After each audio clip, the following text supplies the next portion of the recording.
So last week we learned about sketching and brainstorming and coming up with our art ideas out of the blue, and now we're moving on to part 2 of developing our own artwork, which is using references.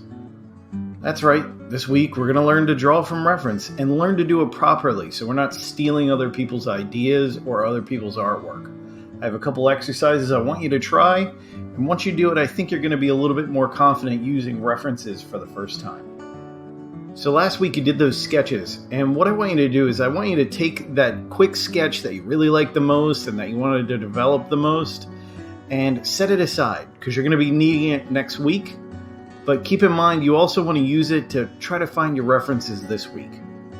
Also keep in mind your sketch doesn't have to be perfect. In fact, that's what we're looking for. We're looking for growth. We want you to grow from each drawing.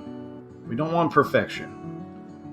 Now, once you've got that selected, try to find pictures of something similar to what you drew online. Look for works created by master artists so that you can learn from them. Alright, so let's look at some artwork from a couple years ago that I did. I wanted to draw a dragoon from Final Fantasy, and what I wanted to use was a master artist, and the master artist I used was Yoshitaka Amano. He's like kind of the father of all Final Fantasy artwork. I love his work. Let's take a look at some of the images that he did that I used to make that on screen. Now take a look at these next series of images from my master artist, Yoshitaka Amano. You'll see that I've pulled elements from each part. I didn't copy them, but I took things from them in order to create my drawing. So I'll maybe take an eye shape or a piece of armor or the way that they colored. You'll see little bits of elements of every single one of these in my work. Here's another one. Watercolor. Wow, amazing, isn't it? Look at the faces, and you can definitely tell with this one I've definitely pulled some things from the faces and the blues and using watercolor, and while at the time of that drawing I wasn't the best at it, I still experimented anyway and tried to replicate what I saw with those blues. Alright, this one's a little bit more obvious. You can see that I pulled the shapes of some of the armor, some of the colors, how bulbous it looks. I didn't copy it. Again, I just took some line work and some shape work from it and put it into my own. Alright, so now let's take a look at it again.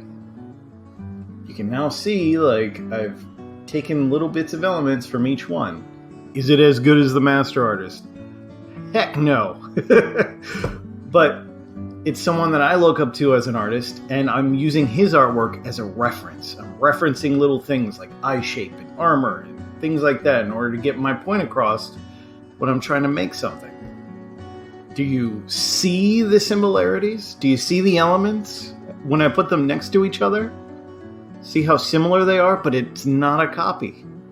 It's my own interpretation with the elements taken from the master and brought over to the apprentice, which is myself. So I have found other artists online that explain this way better than I do. And what I wanted to do was provide a reference, get the pun, for you to watch other artists use references. So you're now going to try it yourself. Part 1, you're going to find a reference photo and try to replicate that photo in your own style. Set a timer for 15 minutes for that. Part 2, you're going to do nothing but stare at the reference for a minute. Don't draw, don't look away, just stare at it for a minute. And then once that minute's up, put the reference away and try to draw it out of your head. And then lastly, and here's the third part to your assignment. This part shouldn't take any more than 30 minutes to create. Give it a shot. If you have any questions, comments, or need some help, drop it down below or send me a message over Schoology and I'll do what I can to help you out. So what did we learn today? We learned how to use references to develop our art further, to refine our art, and make our art a little bit better. I hope you enjoyed this, and if you have any questions, again, feel free to ask. I love questions. Marligo.